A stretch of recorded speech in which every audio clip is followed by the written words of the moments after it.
Hello दोस्तों, welcome to CSC Jnanpith. आइए जानते हैं एसईओ के बारे में। एसईओ के बारे में क्यों? क्योंकि हम सबको पता है एसईओ की चाइना में बैठक हो चुकी है, तो उसके लिए एसईओ को जानते हैं। एसईओ की स्थापना कब हुई थी? पहली बात यह है, एसईओ की स्थापना 2001 में हुई थी। इसका मूल उद्देश्य क्या है? तो ये याद रखना है, सदस्य राज्यों के बीच में आपसी सहयोग, सद्भावना को मजबूत करना, राजनीतिक, विज्ञान, ऊर्जा, पर्यावरण सहित विभिन्न क्षेत्रों में सहयोग को प्रोत्साहित करना, क्षेत्रीय शांति, सुरक्षा और स्थिरता सुनिश्चित करना, निष्पक्ष और तर्कसंगत अंतर्राष्ट्रीय व्यवस्था को बढ़ावा देना। ये मूल उद्देश्य थे।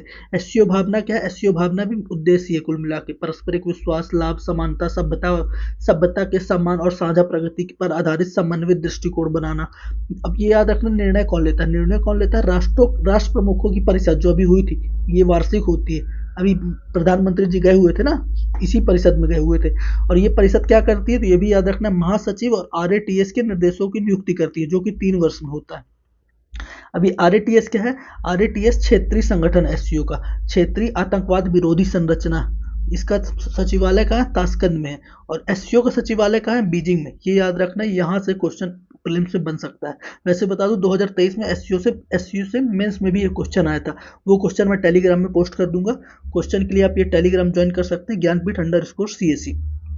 अब जानते हैं एससीओ में सदस्य कितने? तो याद रखना, 10 सदस्य, 2 पर्यवेक्षक राज्य हैं, 14 संवाद भागीदार है। और सबसे लेटेस्ट सदस्य 2024 में बेलारूस बना था और 2023 में ईरान बना था। तो ये दोनों का नाम याद रखना है। अब ये पूछेगा कि भारत स्थापित सदस्य जब एससीओ स्थापना हुआ था तब से बना है, तो ऐसा नहीं था। भारत 2017 में शामिल हुआ एससीओ में, 2017 में भारत और पाकिस्तान। तो कुल मिला के 10 सदस्य हैं, ये नाम लिखे हुए हैं सारों के।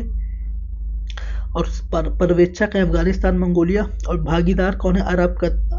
अरब, कतर, यूएई, तुर्की, श्रीलंका, ये सब है। और एससीओ बहुपक्षीयता, जैसे हमने ऊपर उद्देश्य में देखा है, बहुपक्षीयता को बढ़ावा देता है। तो बहुपक्षीयता के लिए क्या करता है? जितने भी संगठन उससे सहयोग करता है, फिर समझौता करता है।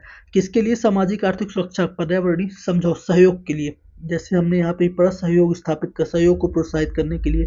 और किससे किससे समझौता कर चुका है? तो आसियान से, यूएनओडीसी, यूएनईएससीओ, ये सारे का फुल फॉर्म लिखा है, United nation office of drug and crime, United nation economy and social commission for Asia and Pacific, ये सारों के साथ समझौता हुआ।